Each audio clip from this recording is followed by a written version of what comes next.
Bernie Sanders had just finished a network radio interview when we met at his Burlington office. Still enjoying a high profile. The next president of the United States, Bernie Sanders! After his 2016 campaign for the presidency. And now new talk, fueled by a tweet from his own son. He may try again. So the question. Are you inclined to run for president again? The real answer is that I have not made a decision. And the real answer is that the 2018 midterm elections, who controls the House and the Senate, is of enormous consequence to the future of this country. And I'm going to be as actively involved in that as I possibly can. But I honestly have not made a decision about 2020. Now at age 76, Bernie Sanders seems as energetic as ever, and polls suggest remains the most popular national politician. That's one of the crazinesses of the system. A town hall event on his Medicare for All plan attracted more than 1 million live viewers. We had a very large viewing audience. CBS would not let us do that, NBC, ABC, the major networks would not, for a variety of reasons.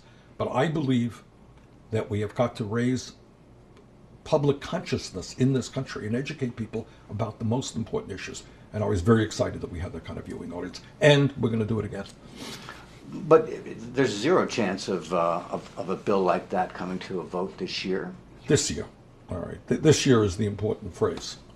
But that's how change never happens all of a sudden. It all hinges on Democrats with whom he's aligned, winning back control of the House or Senate in November, acknowledging that his presidential bid has changed his view of what it means to be a senator from Vermont. Well, by definition, yes, it has. Because now, for better or worse, I'm more of a national figure. And I've had the opportunity to see what goes on all over the world and see it all over the country and see problems that are not just Vermont problems. Sanders is up for re-election this fall, but you'd hardly know it. He rarely talks about it and has no opponent. He did talk about the upcoming mayoral election here in Burlington, one candidate in particular. His stepdaughter, Karina Driscoll, now running for mayor, a job Sanders held a generation ago.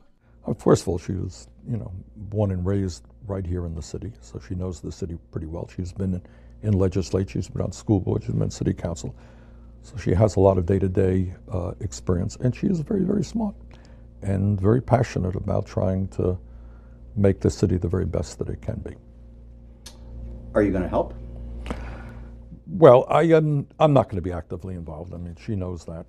The conversation shifts back to a possible government shutdown and to the president, who Sanders says lies routinely. This is a president who told the American people he was going to provide health care to everybody and then supports legislation throwing 30 million people off of health care.